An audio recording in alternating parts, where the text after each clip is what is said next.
Hey everybody, this is Coach Johnson with Shutdown Defense, and today I'm going to be talking with Coach Solomon of Fisk Football Academy. Is that correct, Coach? That is And correct. Yes, what's that? that is correct. Okay. And we're just going to be talking a little defensive line, a little trench mafia here today. So, Coach, why don't you go ahead and introduce yourself and give us a little background and a little bit about yourself. For sure. I've been with Fist Football for about a year now.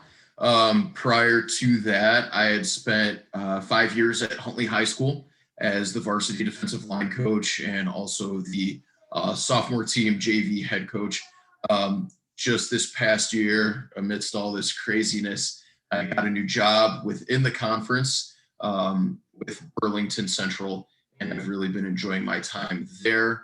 Though, the interaction I've had with the football team because of everything going on has been super, super limited. So I am ecstatic for the news of having a season. While it'll be short, I'm just through the moon, over the moon for it. So can't wait for that. Yeah, it's definitely been a long wait, I think, for all of us here in Illinois and some other states that have been, waiting to get back on the field and get back with their guys. For me, I know that the thing that I'm looking most forward to is getting back out there with the guys. Just having the relationships with them. I know you and I have talked a little bit on Twitter, especially with the mental health thing, and I had really been pushing, but I think it was the Dylan Buckner situation that really kind of pushed me over the edge, because that's what kind of led me into coaching. When I was done playing at 18, I had about 3 years where I just kind of was in that funk of not knowing what to do with life after football. So that's one thing that I really try to talk with my guys about is, make sure you have a plan for life after football.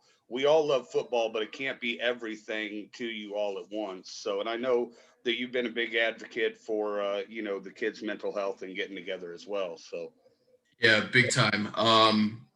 The post you put up there this morning, be the person or be the coach that you needed when you were a kid, really spoke to me. I had amazing coaches when I was in high school, and I know some of the help I needed is that I didn't get is my own fault for not really putting myself out there and advocating. But near the end of high school and into college, there were certainly mental health struggles, a lot of issues with anxiety that I didn't take care of, and I don't have a whole lot of football pedigree as a player, and I know that to an extent I limited myself because I wasn't willing to really own up to the things that were going on and the help that I needed, and um, trying to put mental health, especially right now, at the forefront is really important to me. Thinking about where I was as far as my mental health was concerned when I was this age, and even a little bit older into college, without having all of these things that are a result of COVID. And imagining right. if I were going through this at that age with all the other things I was already dealing with, I can't even Yeah. begin to imagine how challenging it is for a young person. So um, it's been really important to be vocal about it and to just try and make yourself available. Yeah, absolutely. 100% agree. You know, my my I grew up. My father wasn't around, so single mom. So a lot of she was a big football woman too. Bless her soul. But she really pushed me in that direction. But those coaches, growing up, were kind of those father figures. And I look back and say there were conversations that I had with them that I just didn't feel comfortable with having with my mom and dad, even though, my mom was a very understanding person. We talked about everything. We had no secrets from each other. But in a sense, you never quite know, right? It's still mom and Absolutely. dad. But being able to, I always try and tell guys I have a policy that when we come in the office and close the door, that it's going to stay right there. Obviously, unless it's something serious that I think it's causing harm to yourself or possibly cause harm to others. Um, you know, I'm, we talk about the many hats we wear as coaches, right? We're not just coaches. We're psychiatrists. Sometimes we're asked to be doctors and builders of men and all this other stuff. And I think that a lot of times if coaches get in and you think it's just about X's and O's, then you are in a lot of trouble with that. And with the pandemic, I know that you've been doing a great job of keeping kids, active and busy during the pandemic, as well as making sure that you're following, all safety protocols and things like that, because we all have been trying to do that to make sure that the kids can play. And you got a lot of coals in the fire right now. I know with fist football and the line showcase, as well as the new job with the prep red zone Iowa area. And I know you told us a little bit about fist football, and we're going to get into some of the training later. But I'd really like to kind of hit on the line showcase that you guys started up. Yeah, we're so excited about this. Our first event was October 31st, and that was held in St. Charles. We welcomed 165 linemen. The majority of them were from Illinois, but we did have some kids come from the surrounding states, which was really exciting. This was a really big goal and vision that the original co-owners and founders of Fist Football had for a very long time, for about 10 years, because that's how long they've been doing this. They wanted to get to the point where they were able to offer something like this. Kevin Sabo and Brian Yossi, who grew up together and played football together at North Central College, and after college kind of put their vision to action and started Fist Football. And we could definitely talk about that a little bit more in a while here. But being able to offer an event just for linemen was That's really the thing, man. That's what I important for love. them. Yeah, we've worked a lot of the different showcases in the Midwest, and while many of them are run very well, linemen are never prioritized. They're always, pushed off to the end zone for their portion of the event, or put onto the grass field, or whatever it is. And they don't get their fair shake. So we wanted to be able to offer that, but we didn't just want to offer another showcase. We wanted to have some features of this that made it really special, regardless of who we were catering to. And of course, it's for the big skill, and Fist Football will always be for the big guys, and so will the line. But we wanted to have some elements that made it truly special. So we partnered up with a company called Cream City Combines, and they, for a while, have been offering laser measured and verified combines.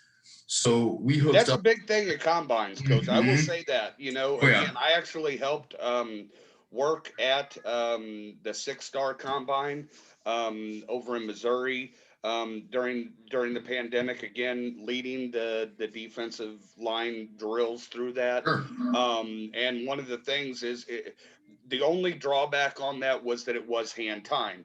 Yes. However, the caveat of that is that I also said, okay, if we're doing hand timing, can we get three guys over here to time?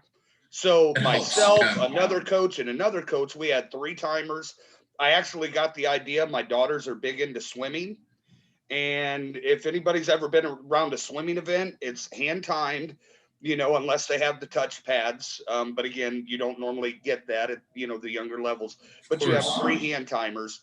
And most of the time you can kind of go right in between that and be relatively close within, a couple times. But that is a huge deal, coach. So Really is. They use the same equipment that you would find at the NFL Combine, at the Olympics. It's as precise and as accurate as you can possibly get. So that's one thing that we wanted to incorporate, was providing results to all of the athletes that join us that they can very, very legitimately use for scouting and recruiting purposes, which was a big goal of ours. And we run combine drills that aren't generic. We do things that are very specific to linemen, And so we can give results to the kids that anybody recruiting them would want to see.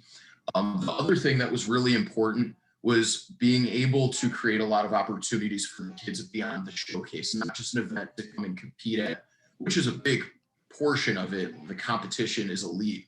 We wanted to take advantage between Fist Football and Cream City Combines, all the connections we have with colleges and universities.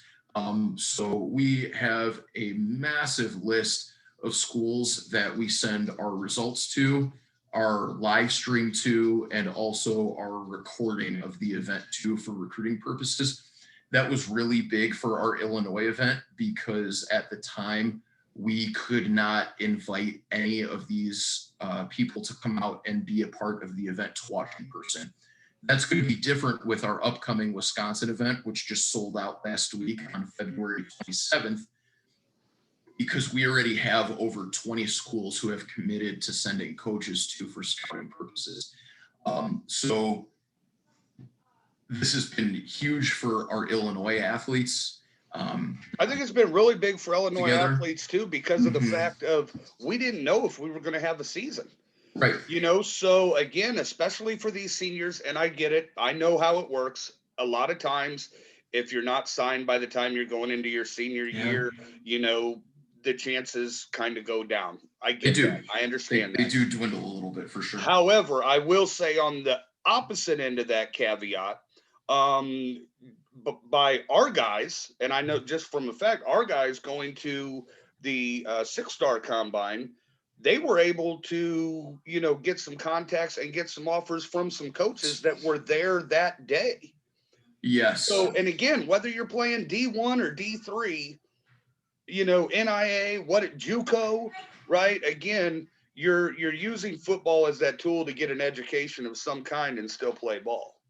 For sure. And it's been a lot of fun because we've been able to do so much behind the scenes after our first event took place to make connections with these kids. And it's been fun to see a lot of opportunities achieved for the kids that were part of our first event. So we're really excited to be able to do it again in about a month here. And we're really, really excited to be able to welcome so many coaches to watch in person, along with all of the Illinois and Wisconsin media guys. For our Wisconsin event, we have a lot of young men from Illinois and Wisconsin coming out, but we will be having athletes from Iowa, South Dakota, Minnesota, Michigan, Ohio, and Indiana. So there's going to be a new batch of athletes coming through. We do have some repeat athletes, but there's going to be a big new batch of athletes coming through, and we're really excited to be able to help them and make those connections for them. In addition to all of that, every one of the athletes that signs up, it's a customized graphic with all of their laser verified results, including their height and weight and reach and all that, which are important things, especially for those who are recruiting linemen, because so many of those college, especially time college O&D line coaches, really, really care about those measurables, the reach, the height, especially on the offensive line. And this time around, we are going to have a professional videographer there. So kids will be able to get film from this. So very cool. Film of their drills, film of their one-on-one reps. And it's especially important for those kids who haven't been able to have a season to be able to put something together that they can send out. So, and it sounds like this is, again, you're trying to make it different than the rest, right? Again, you're talking about the best of the best, so make it different from the rest. I love that idea. I'm a big believer in iron sharpens iron, right? Yeah. If another, my kids call me the king of cliches, okay? But I tell them I only use the ones that I believe in, okay? And they became cliche because there was so much truth to them, right? So, well, sometimes, one of my favorite books is Sun Tzu, Art of War. I mean, we're talking about thousands of years ago, and the teachings still apply today. So, but again, it's, I say, don't talk about it, be about it. Right. Defensively, I'm the type of guy that says, if you can get there with 4, why bring more? you I know? couldn't agree with Uh, that more. Yes. okay. So yeah, I do use cliches, but at the same time, um, I believe in it, right? And that's one thing that I tell people, like when you're setting up team goals or mottos and all this, that, like that's all cool, but it doesn't mean a darn thing if your kids don't buy in and believe in it. You got to create that buy-in. So, For coach, sure. obviously we're, as coaches, we're always learning, always wanting to get better, students of the game. Who are some people or other coaches maybe that have influenced you or that you like to learn from on Twitter or watch on YouTube or things like that? Because again, I'm all about, and my channel is all about, again, putting that knowledge out there so people can find guys to connect with. Yeah, totally. So, um, obviously, a couple of guys who put a lot of content out there who I think have inspired a lot of coaches and trainers are, Chuck Smith and Chuck Smith, the Rushman, yeah, or yeah, yep, great. who I really enjoy uh, watching and seeing what they put out daily. But I really try to learn from as many people as I possibly can. I don't know if I'd be able to identify any one person who I really try to model my approach or philosophies after, because I think part of my philosophy is that you can learn something from anything. There are things that I'll kind of like initially roll my eyes at or scoff at a little bit, but then I get to thinking, I'm like, wait, what if I just tweak this? What if I incorporate that? You can still learn from anything that you find out there. And I try to learn something every single day. I'm always cooking up drills in my mind and thinking about how I can make something more efficient or something a little bit more realistic in simulating what would be done on a field. Um, so I'm scouring social media and YouTube and everything I can find, Glacier among other uh, databases that have talks and drills and things like that, to just try and learn something new every day and add it to my repertoire. Yeah, I mean, it sounds like your philosophy is very very much like mine. There's so much stuff out there. There's a lot of good stuff. There's some bad stuff, and then there's some Tremendous amount great of bad stuff. stuff. There's a lot, Absolutely. so it's funny that you say that because I was talking with Coach Voigt, from over in Poland, and we were discussing some of these things. And I said, when you go to YouTube, again, it can be a plethora of the good, the bad, and the ugly. So I told him, I said, one of the things that I'm looking to do with my channel is create playlists of other guys' videos that I've found that have helped me. Or maybe I haven't taken everything from a video, but I've taken one thing and gone through that, and which kind of leads me into the next one, because there is so much stuff out there. And when you're talking about as a D line coach for a high school or a team, and being a D line trainer specifically, as a high school D line coach, you really have to kind of whittle those things down that fit for your system. But when you're training a defensive lineman, you don't know what kind of system he's coming from. So you're kind of wholly developing that. And so that's why I wanted to get into, developing the defensive lineman through training at FIS football and some of the things you focus on in those training sessions.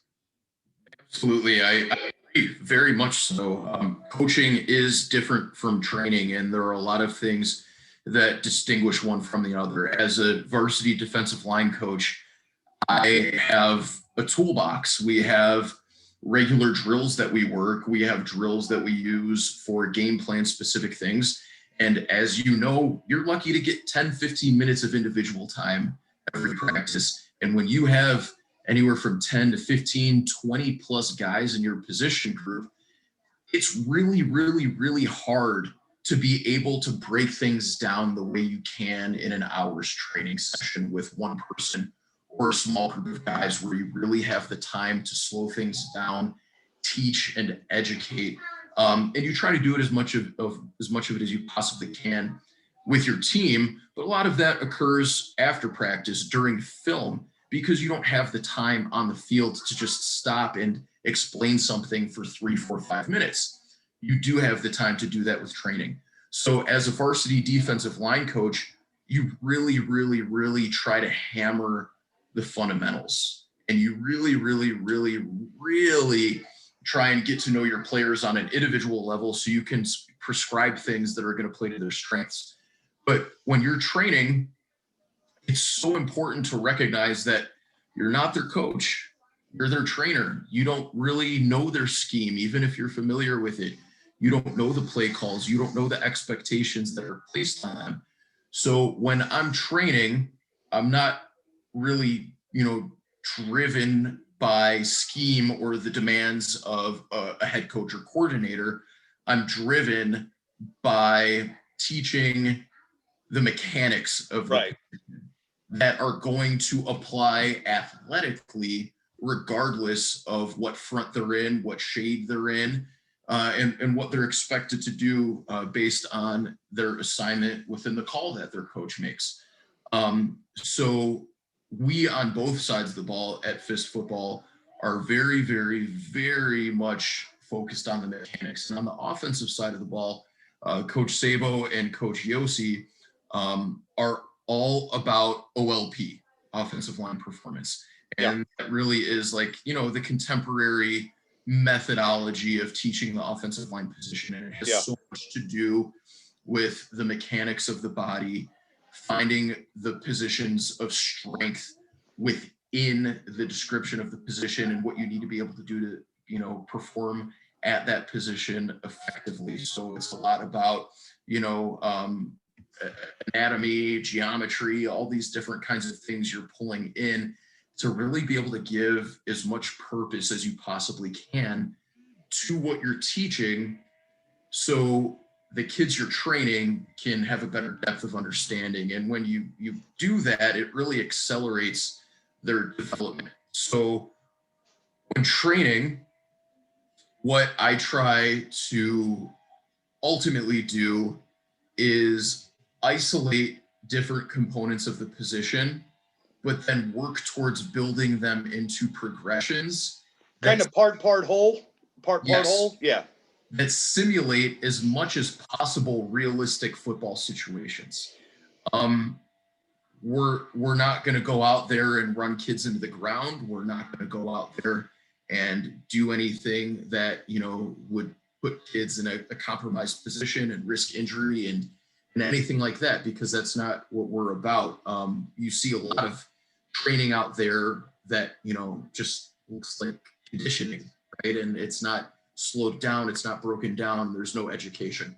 We're all about the education of it and trying to give as much purpose as we possibly can to each of our drills, so it actually shows up. Because when I know we're talking doing what they're doing. I know we're defensive guys, but I know Velocity Football on Twitter. Some great content, offensive line stuff.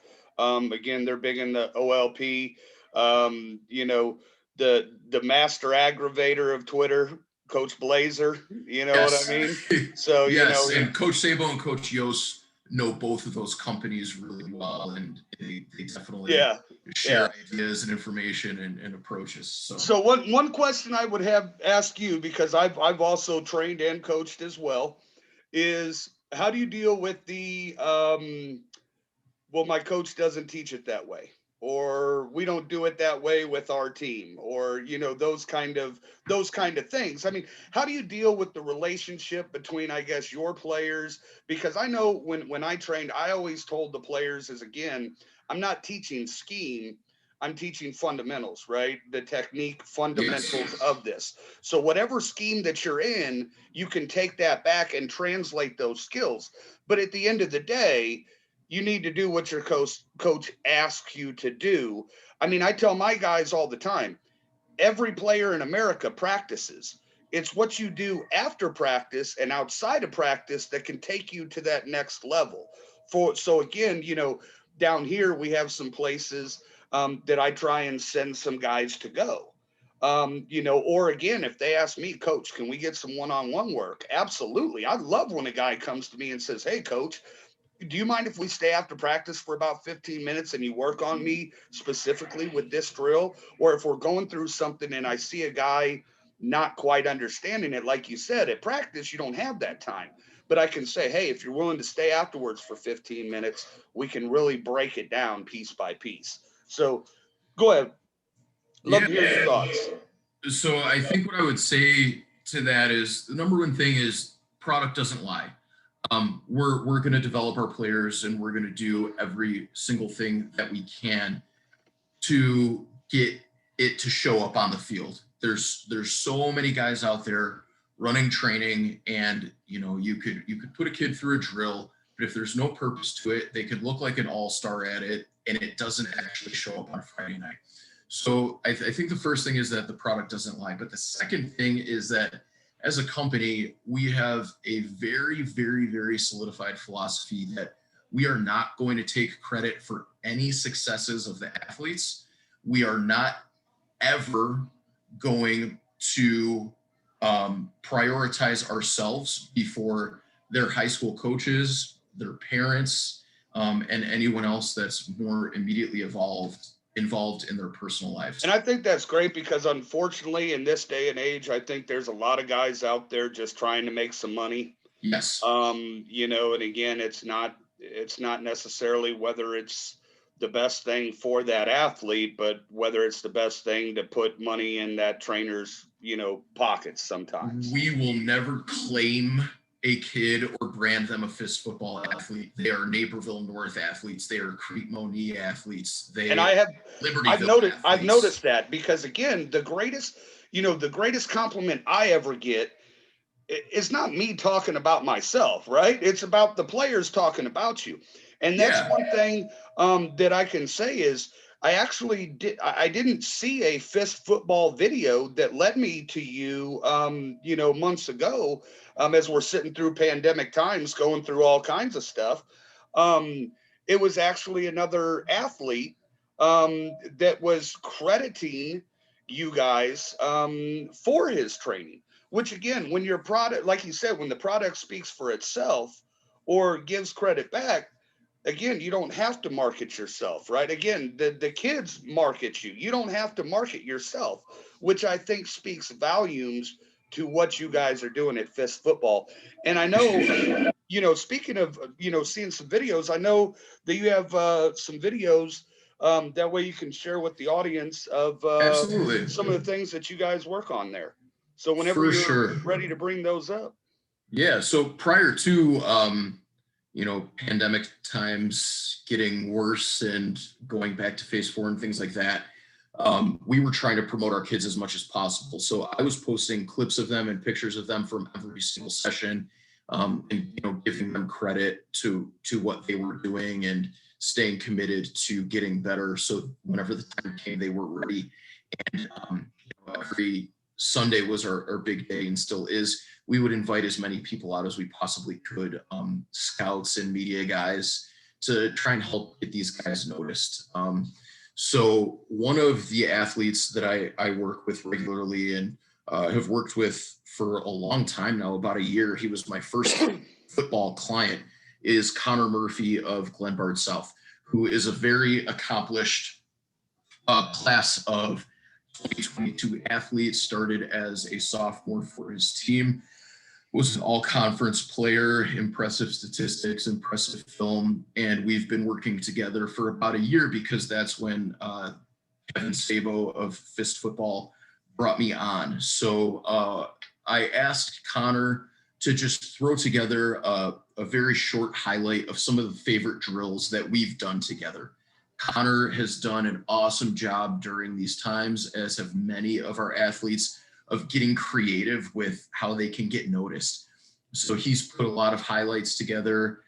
He's started his own channel. He's made business cards. He's written letters. I mean, you name it, you think of it, he's already done it. So I asked him to put together a highlight of some of his favorite drills that we've done. And some of these are back from the summer, and some of these are pretty recent.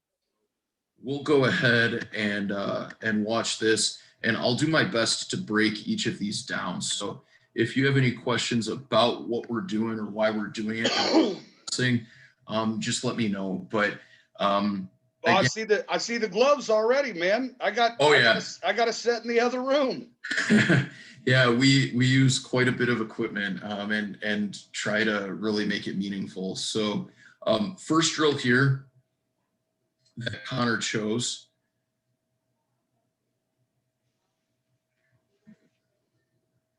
If we can get this to load.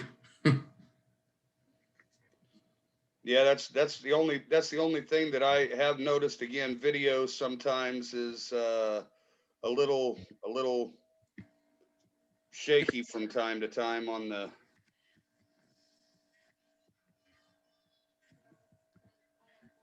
There we go. All right, so first drill here may look a little bit, I don't know, silly, and some of my methods might not be very conventional, but I'm having Conor start from a 2-point stance because we are focusing on strike mechanics here. There are a lot of things at play, always, right? There are so many different things that you can analyze and break down, but the number one thing that we're working on here are his strike mechanics.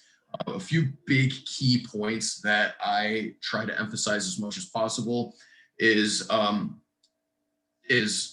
bringing the elbows down, having outward rotation of the thumbs, and placing hands in a simplified rule of, wherever those hands are placed, let's just be able to touch our thumbs together. So we're maximizing this extent of our separation. We're keeping our hand in line with our near foot, especially so our hand is fully supported, and we're able to recruit power from the ground up as we apply force through the floor and keep those hips loaded. But what we're working on right here are strike mechanics. There's a tennis ball pinned between Conor's wrists. And I'm giving at the beginning of this drill a target with the mitts for Conor to strike. So what we want to see is the tennis ball get to the target on a line. If it gets to the target on a line, and it's very challenging to do so, we know that the strike mechanics are sound because he's able to be very violent in that strike and get the tennis ball there on a line quickly. The other thing that we're looking for is that we are using our hands equally to the point of attack.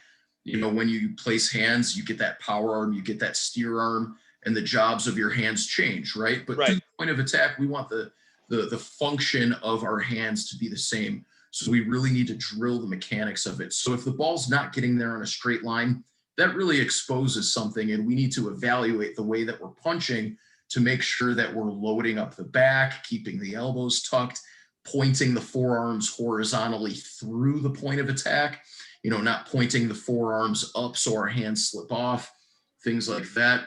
We want to have upward to outward rotation of the thumbs, so we're punching through the palms, so the only function of the fingers is to grab as hands are placed. So Conor does a really nice job here of getting the ball there on a line. He's also accurate with the placement of the tennis ball from a distance. That tells me that he's using both hands explosively, evenly, and violently. They're doing the same job.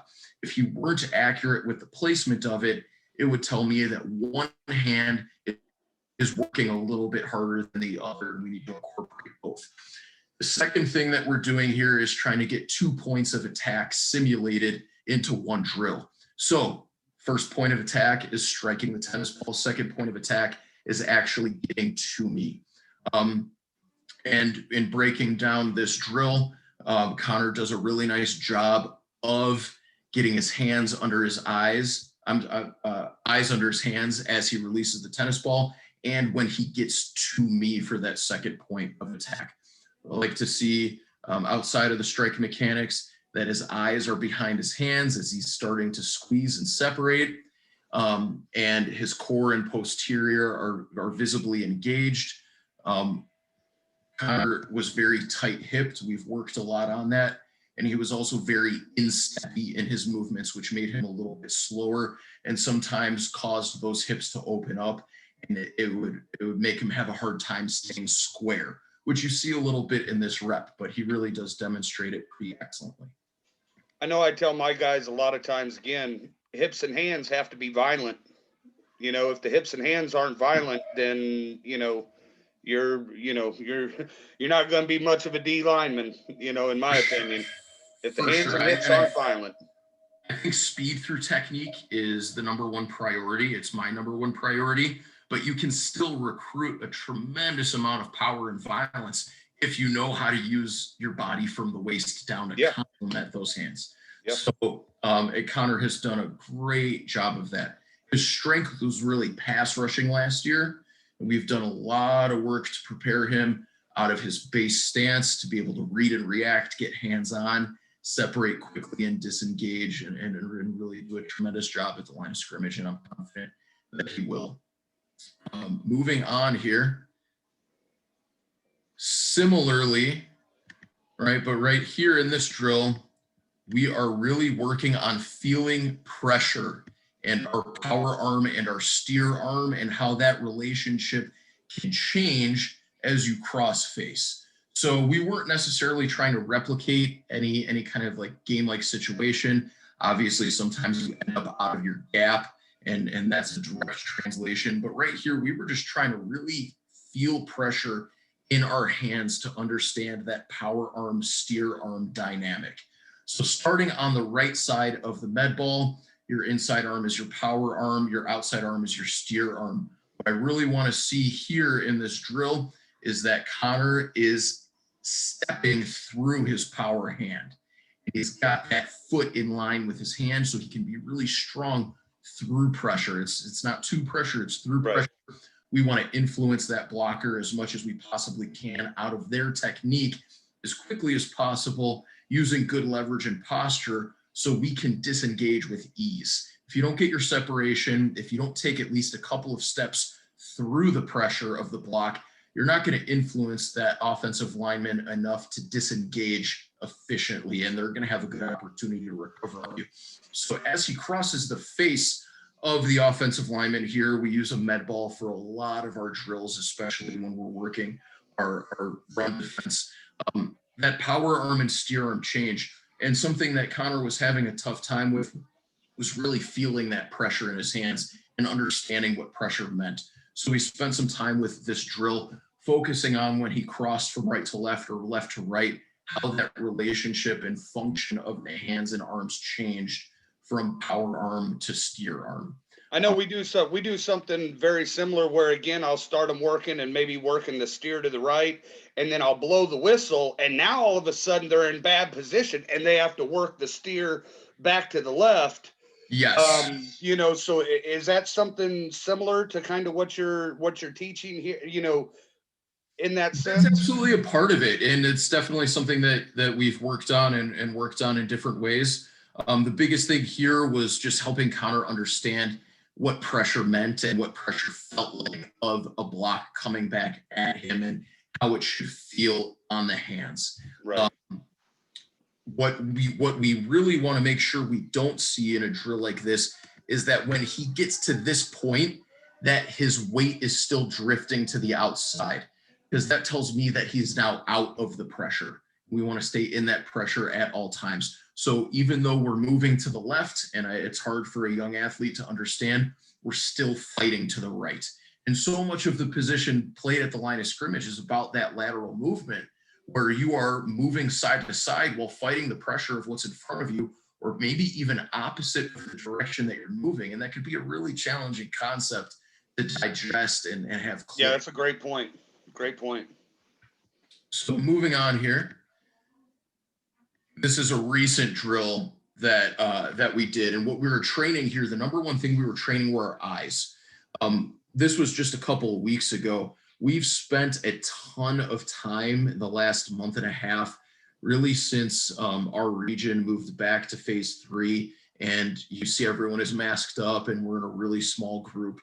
But we've spent a ton of time breaking down the mechanics of our first step. And you'll see here that this is a first step drill. We use this little hoop here as a target to condition where that first step should come down. I really believe in, against the run, getting that first step down as fast as you possibly can, so you can get your hips underneath all of your forward momentum and your weight, giving yourself the ability to launch into direct pressure if that block is coming right at you, or give yourself the ability to quickly change direction suddenly, move laterally if you have to get hands on some kind of scoop block, some kind of down block, some kind of zone blocking scheme, anything along those lines, which I feel like in today's world occurs way more often than a base block or a double team. But we're training our eyes here and working our reaction to complement proper mechanics. I think when it comes to training, something that's often neglected is finding the thing that's going to connect the drill to the football field. You throw The why. kind of, The why. Players want to know, why are we doing this drill, coach? Why are we doing this drill? Yeah, so absolutely. You throw some kind of. If you don't have a why, or you can't show them the why, then you're wasting time. Absolutely. So you throw some kind of realistic reaction. So the drop of the med ball here representing the flinch of an offensive lineman, that first movement. Okay. The eyes. The stimulus. Absolutely. It really throws a young athlete off, and everything that you just worked on kind of goes out the window. So you have to take a step back. Right? This is an excellent rep by Conor here. First few reps didn't look that pretty because he was so focused on having to react to the med ball that the mechanics went out the window, and we kind of failed to realize a little bit that if I need to get my hands on before the med ball passes my line of sight, because the other thing that I try to really enforce is that, and it doesn't happen all the time, but we want to place hands already in leverage. I don't want to be up here.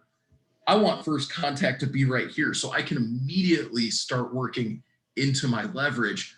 So what we want to see here from Conor, and I believe he does a really good job here of this, is he strikes and that med ball is at eye level or just above. But he does a great job of getting his foot in the ground fast. He's square. His hands are together. He's got good posture. Everything was loaded really well in his stance. And you can see how quick and explosive he is in his first step, how he was able to maintain that even with the reaction of the med ball. So seeing this makes me confident that when he's getting out of his stance in a real life football situation, he's going to be able to maintain those mechanics. That's going to make him a whole lot more effective. Gotcha. Going on to this next drill. Here's another rep there. All right. This is something that we did at the end of one of our summer sessions. And what we're just trying to train here is reaction. Again, building reaction in the hands. You see there, I took a couple shots to the face, which I'm fully expecting to. Trust me, I know. Yeah. And again, Coach, if you could post this up on your Twitter page, and we can direct them too, in case anybody, again, sometimes I know it can be choppy and everybody can, watch it as well if they want to, kind of slow it down for themselves as well. Without a doubt. So here, we built up to this. We had been working hands and lots of hands in many different ways for quite some time. So I call them ninja drills. Yeah, we've got a reaction. We've got a chop. We've got a rip. We've got a swipe. We've got a stab. So I give him something to react to on either side, and we're counting on him to react with the correct move. Something that I really like to enforce is understanding if your setting offensive lineman knows how to use independent hands, and if he does, if he's, a low puncher or a high puncher, and what is going to be effective, against whatever type of opponent that you're going. So you're saying whether he's a good lineman or a bad lineman? Is that what you're saying, Coach? That's correct. That's correct. Conor is an excellent speed rusher against a below average offensive lineman. He's going to be able to pretty much do whatever he wants and will. I say that with a lot of confidence. Against a good offensive lineman, he wants to be able to understand who he's going against and react accordingly. So he does a really nice job of reacting, staying untouched. I want him to be able to react with the correct move to the pad before I can get my hands on him. And we're also working on flipping our hips with good footwork here. A lot of kids are going to flip that hip and kick their feet out super wide, which creates space. And, one of the fundamental principles of being a defensive player is whatever you're doing, we're trying to take space away. and make things more difficult. So Always tell my guys, space is a lineman's friend, not a defensive guy's friend. 100%, I couldn't agree more. And when you break it down in its most simple terms, that's offense versus defense, creating space versus taking space away. All right, here we've got a similar drill. We are working in reaction, and we are working from what I would call just a modified stance. We're trying to position our feet and the rest of our body in a way that is not our actual stance, but is going to very closely replicate the mechanics of our body and how we would be moving. Movement is such a big thing that we focus on. We try to give so much purpose to the movements of the body and the correct movements and movement patterns. So here we set our feet where we would be in our base stance. So the width and the stagger is the same. We go down to exaggerate the way we've loaded our lower body, and then we train the eyes. So here we're still training our eyes, not in the 3-point stance, building up to the point of the 3-point stance, but really figuring out how to apply force through the floor with our feet and snap those hips through upon first movement to get as much power and violence as we can through the hands to really shock and jar the offensive lineman. But still the number one thing in this drill are the eyes. Take another look at this rep here. I went back a little bit too far. That's all right. Just go ahead and play it from there, Coach. Here we go. Striking to full extension. The forearms are horizontal through the point of attack. He's striking with the palms. I love to see the thumbs up. I know that he's going to really shock and jar the person trying to block him and grab and be able to control the rep. And I love how quickly that he is reacting to his partner, Brandon Harry of Crete-Monee, dropping the ball. There's Brandon's teammate, Xavier Slayton, and here's Tyler Hendricker from Piatone. So we've got dudes coming from all over the place to work with us every Sunday, and we're very blessed to be able to work. Talking about those thumbs up, I remember, men. When I was working with youth guys, I always say your sights, right? Shoot your guns. Yep. Right? Shoot your guns. That's what I tell them. Shoot those guns. Those are your sights. I like that too, because one of and I have so many terms and phrases that I just beat the death out of. Right. But it's something that I really. It's like I talked to a Coach Voigt about. Football doesn't necessarily have a universal language, right? We all have our own kind of. Whatever it is, Yes. Like I tell people, whatever you use terminology wise, make sure your kids understand it. That's all that matters. If your kids understand it, it doesn't matter how stupid it sounds. If your kids understand it. So that up hand when you're in your 3-point stance, I tell them is to holster it. The hand is right in front of the front pocket. The elbow is tucked, so we're loading our back. You'll see so many kids resting their forearm on their thigh, hanging their hand down low. Oh, I cannot stand the hand on the thigh. Woo. I can't stand either, because unless you're a really polished and experienced defensive lineman, and I can see value in having that hand out in front of you to place hands quickly, but pretty much every young athlete is just going to pull that hand back to punch forward. So I really like placing the hand where it has nowhere to go but straight forward right when you start moving to the point of attack, and I call it holstering.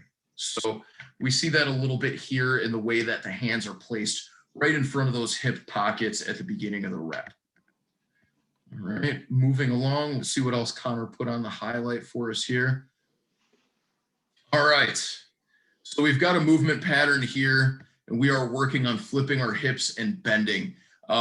Not going to do things like this with every single athlete that I work with, because when training, I personalize as much as I possibly can to build on areas of strength and further develop areas of weakness. But if you're a defensive end or a linebacker, you're going to need to know how to flip. I mean, you're really going to have to flip those hips. Maybe you're interior D lineman, not so much, obviously. But yeah, if you're a defensive end or a linebacker, man. For sure. So right here, we're working on our feet to start this drill, and it's not the purpose of the drill. We're doing this, obviously because your feet can never be too good.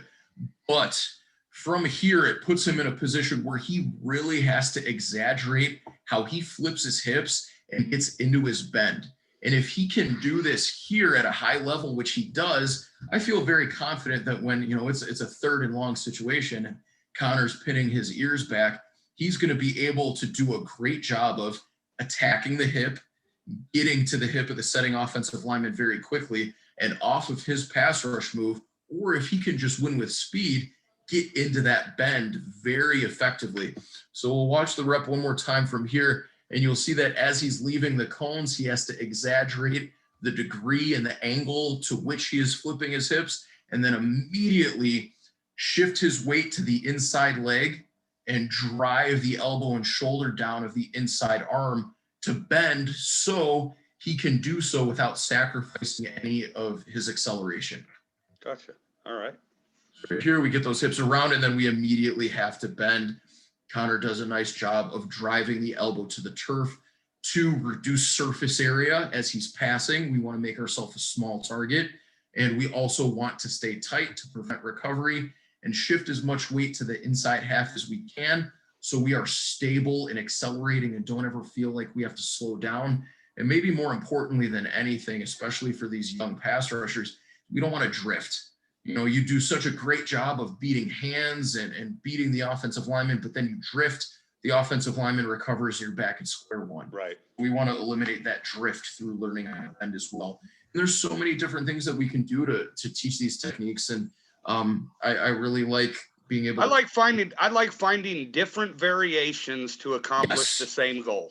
The game doesn't change. We're not reinventing the game. We're just trying to find as many different ways to teach these techniques as possible, focusing on the mechanics, focusing on the same techniques to help kids really develop the understanding. And I think it keeps it fresh in the mind. You know what I mean? It helps keep kids fresh because they're like, oh, here we go. We're doing this drill today. We're doing this. So, if I can, when I go to clinics, that's what I'm looking for, right? That's what I'm looking for is something similar to a drill that I already have that I now can take this, which is basically going to get me to the same location, right? It's different roads taking me to the same location. That's what I'm looking for. A good coach should be able to categorize all of their drills, knowing exactly what the primary function of the drill is, how it's going to help their kid. I tell all of my athletes that I coach at the high school, have coached at the high school, and all of the athletes that I'm very fortunate to train from like all over the Chicagoland area and even other parts of the state. If whoever you're working with can't give very clear and decisive purpose to what you're doing and how it's going to help you on a football field, don't work with that person. And we break things down and we spend so much time talking and educating. Some of these reps are very physically demanding. We don't do a ton of them. We're not here to condition, right? We're not here for that purpose. That's part of what they're going to accomplish with their team. We want to be a complement to what they do with their team. We're not the primary function. We're not the reason for their success. We're just, contributing to it. Well, and as you're going on to your next clip there, again, talking about me being the king of cliches, I tell the guys, look, we can do 5 good ones or 10 bad ones. You know what I mean? I'd much rather do 5 good ones and be done, right? But either way, I got to get my money. You know what I mean? We're quality over quantity in our hours time or however long we're spending. Absolutely. We're not going to continue repping something to make it click. We're going to talk through it. And that's exactly right. We'll go through it. So if it's not looking right, we're going to stop. Like you said, we're going to stop. We're going to fix it. We're going to talk about mechanics. Those are the times where that trainer kind of comes into your regular everyday high school football practice. Because again, like you said, doing 10 bad reps, it doesn't get you anywhere. Let's focus on 5 quality reps and move on. Absolutely. Last drill Conor chose to include in this, and again, something I pride myself on is doing new drills every single week. I don't know. I've worked with Conor at least once every single week. except for when COVID first picked up and everyone was at home with the stay-at-home order. I've worked with him at least once a week, every single week, otherwise for the past year. And I am always trying to cook up new things for him to keep him challenged. And one thing that I think is really important, because you'll have those social media trolls and those Twitter guys who like to criticize the coaches and the trainers on what they do. And a lot of times they'll criticize. My son wanted to make an appearance. This is Seth. That's all right. I got a 4-year-old myself. He's out there with his twin sisters right now. Yeah, Seth will be 4 in March, and we have another little guy who will be 2 months on Monday. So who knows, Coach? Maybe one day they'll play against each other. Hey, wouldn't that be cool? But so many of these guys will criticize the athlete in the drill. And that drives me nuts. The kid's just trying to get better. Yes. You know, a lot of video that I put up when I've been doing my 3-3 too high safety stuff, I don't show clinic clips, right? You know what I mean? I'm not showing you perfect clips. I'm showing you the challenges that you're going to face and trying to explain how you can overcome those challenges. If the athlete can do the drill perfectly right away or perfectly every time, the drill is not good. Challenge them is what you're saying. Challenge them within the drill. Drills, to an extent, should expose flaws and weaknesses so you know what to work on and you can help the athlete improve. So many of these guys will criticize the drill because the athlete can't do it perfectly, therefore it's a bad drill. Well, if the athlete was doing it perfectly, would the athlete be getting better? No. He wouldn't need to do the drill anyway if he was doing it perfectly, right? I mean, exactly. I get you, Coach. For every athlete, I'm always trying to come up with new ways to keep them challenged. So even though we can categorize everything technique-wise, they're not getting comfortable with it, and they're always able to further develop how good they are at it. This last drill is another bend drill that Conor chose to include, and I'm a big fan of it. I'm happy he put it on here. Again, we're working feet here, and we're working feet in a way that when we get into our bend, it makes it challenging to go from just working on our feet and our lateral movement to a more advanced technique, because bending is one of the most challenging things to do on a football field. There's a reason these pass rushers are paid second only, right? The league's top quarterbacks. It's a commodity and it's tough. So Conor's moving his feet, gets into his bend, and works his bend all the way through. I've seen many different variations of this drill. There are a lot of. Looked like he was scooping a tennis ball there at the end. Was scooping a tennis ball. Love incorporating props like that. Yeah. Whether he gets the tennis ball or not, I don't really care. It's there to force and condition the technique. Right? Tennis balls and towels. Oh yeah. I also love obviously Larry Johnson. You know. Yes. I mean. Yeah. I keep telling people, I'm assuming that Larry Johnson doesn't want a defensive coordinator job and just enjoys being a defensive line coach, because I don't know how or why he hasn't become a DC, but that's maybe a discussion for another day. Sure. But Coach, you're gonna post these all up on your Twitter? I absolutely will. And it was just cool to see what Conor chose to share there. Yeah. No, you know what? Almost everything we've done. He was like, "What do you want me to put on here?" I said, "Pick your favorite stuff, and I'm going to break it down, and I'm going to talk about what you're doing." Just again, going back to like what you've said. done. Going back to what you said in the beginning, right? You're not showing quote unquote fist football drills, right? You weren't doing that. You wanted to say, hey, show me something show some drills that you think have helped you or that have gotten you better, right? So again, it's all about that. And Coach, I love sitting here chatting with you. I really appreciate you coming on the show. If you could give everybody or on the channel, on the show, you know, sure. Throw out your Twitter handle and anything else you'd like to say here as we finish up. Totally, yeah. It's at Salomon, SALOMON DL, as in defensive line coach. Again, that's Salomon DL coach, SALOMON. Just want to give a big shout out to the guys at Fist Football. Kevin Sabo has poured himself into building this for 10 years. He brought me in just a year ago, and I was very fortunate to be able to piggyback off of a decade of his blood, sweat, and tears into, trying to make fist football a household name. Just want to give a shout out to all of our athletes. We absolutely love you. We feel blessed and tremendously lucky every single day that you trust us with your development, and that you enjoy working with us so much. You have no idea how much we love you and enjoy working with you. And while we'll miss you at training, we are so excited for this season to be able to see all of your hard work pay off. And I can't wait to watch all these guys game film, to see all these things. I'm getting so excited just talking about it, to see all the things we've worked on show up in their game, and to see the growth and strides that they've made. So I'm very excited, and I'm very much looking forward. And what's go ahead and throw I'll link them in the bottom. I'm gonna link your Twitter, Fist Football's Twitter, and DLine.